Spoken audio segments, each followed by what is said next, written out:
ISSB বা inter service selection board, এটি সম্পর্কে আমরা একটু জানব। আমাদের অনেক শিক্ষার্থী মনে করেন যে সেনাবাহিনীতে সৈনিক পদে ভর্তি হলেই মেজর, কর্নেল, ব্রিগেডিয়ার জেনারেল ইত্যাদি হওয়া যায়। আসলে এই ধারণাটি ভুল।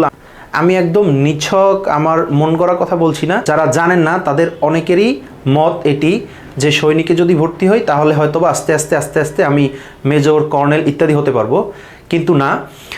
বাংলাদেশের সামরিক বাহিনীতে দুই ধরনের নিয়োগ করা হয়, একটি হচ্ছে কমিশন প্রাপ্ত আর একটা নন কমিশন প্রাপ্ত যেসব সদস্য বাংলাদেশের সামরিক বাহিনীতে নিয়োগ করা হয় তারা সৈনিক থেকে শুরু করে সার্জেন্ট পর্যন্ত তাদের সর্বোচ্চ র্যাঙ্ক এবং পরবর্তীতে জুনিয়র কমিশন অফিসার হওয়ার তাদের সুযোগ থাকে।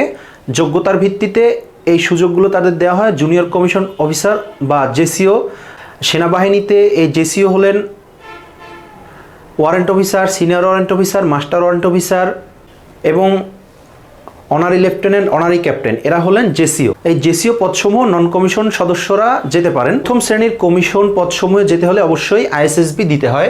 আইএসএসবি পরীক্ষার মাধ্যমে উত্তীর্ণ হয়ে তারপরে সেনা, নৌ ও বিমান বাহিনী একাডেমি থেকে প্রশিক্ষণ গ্রহণ করার মাধ্যমে কমিশন গ্রহণ করতে হয় এবং এর পরেই মেজর, কর্নেল, ব্রিগেডিয়ার ইত্যাদি পদসমূহতে আপনি চাইলে যেতে পারেন যদি আপনার সেরকম সক্ষমতা থাকে। তো আইএসএসবি কি? আইএসএসবি হলো বাংলাদেশের সশস্ত্র বাহিনীতে অফিসার বা কমিশন পদে নিজেকে যোগ্য প্রার্থী হিসেবে প্রমাণ করার একটি ভিন্ন রকম পরীক্ষা।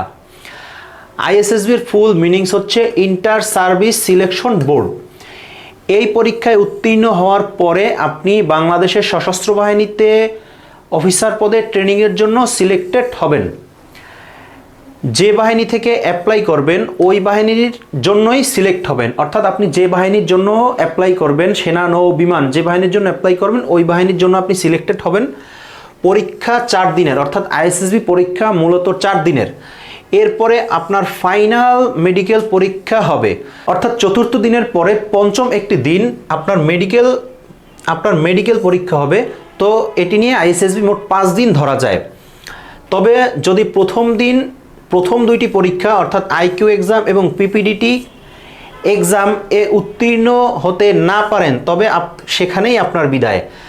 আর থাকতে পারলে বাকি দিনগুলো পরীক্ষা দেওয়ার সুযোগ পাবেন, অর্থাৎ প্রথম দিন যদি প্রথম 2টি পরীক্ষায় আপনি ফেল করেন তাহলে ওখান থেকে আপনার বিদায়, আর যদি ওই পরীক্ষা দুটিতে পাস করেন তাহলে আপনি পরবর্তী পরীক্ষাগুলো দেওয়ার সুযোগ পাবেন।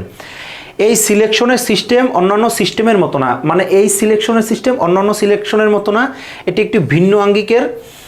এখানে আপনার leadership, communication, public speaking, personality সহ আরও অন্যান্য নানান বিষয় দেখা হয়। আর ফিজিক্যাল ফিটনেসের ব্যাপার তো আছেই। অর্থাৎ এই পরীক্ষা একটি ভিন্ন ধরনের পরীক্ষা। এখানে আপনার সর্বপ্রথম যে জিনিসগুলো দেখা হবে সেটি হচ্ছে leadership, communication, public speaking, personality ইত্যাদি। পাশাপাশি আপনার শারীরিক কসরত তো দেখবেই। এই সব মিলে একটি ভিন্ন স্বাদের পরীক্ষার স্বাদ হচ্ছে আইএসএসবি। সহজ মনে হলেও এই পরীক্ষা খুব কম প্রার্থী শেষ পর্যন্ত টিকে যেতে পারেন। সহজ মনে হলেও খুব কম প্রার্থী এইসব পরীক্ষায় শেষ পর্যন্ত টিকে যেতে পারেন। সংক্ষেপে আইএসএসবি সম্পর্কে বললাম। পরবর্তী যে কোনো ক্লাসে আইএসএসবি সম্পর্কে একদম সম্পূর্ণ ডিটেলসে বলবো ইনশাআল্লাহ। তো আজকের ক্লাস এ পর্যন্তই। পরবর্তী ক্লাস সমূহতে বাংলাদেশ সেনাবাহিনী, নৌবাহিনী, বিমান বাহিনী, BGB, Bangladesh national cadet corps ইত্যাদি নিয়ে আলাদা আলাদা ক্লাস হবে, যে ক্লাসগুলোতে আপনারা সেসব সম্পর্কে জানতে পারবেন। বিশেষ করে আইএসএসবি নিয়ে একটি আলাদা পূর্ণ ক্লাস হবে। যারা আইএসএসবি সম্পর্কে জানতে চাচ্ছেন সেখান থেকে অবশ্যই অনেক কিছু জানতে পারবেন।